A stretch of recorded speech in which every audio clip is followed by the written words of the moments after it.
All right, I am back with another drink video. Tonight we are going to be making the Dreamsicle. What you're going to need is some vanilla vodka,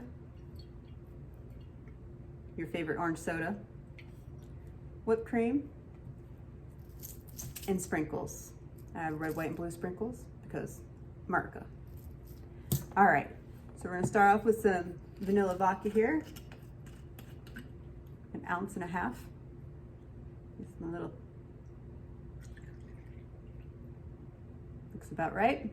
Gonna pour that in our glass here. Can't see with that, but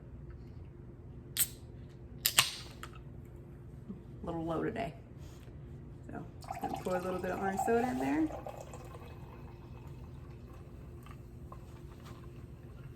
Okay, looks about right. I'm gonna add some whipped cream. That is just about out. Oh wow, that smells so good. And our red, white, and blue. Just gonna put that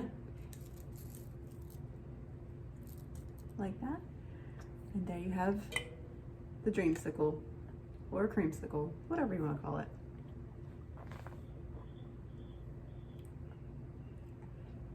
Tastes exactly like a popsicle. All right, guys, until next time, have a great night.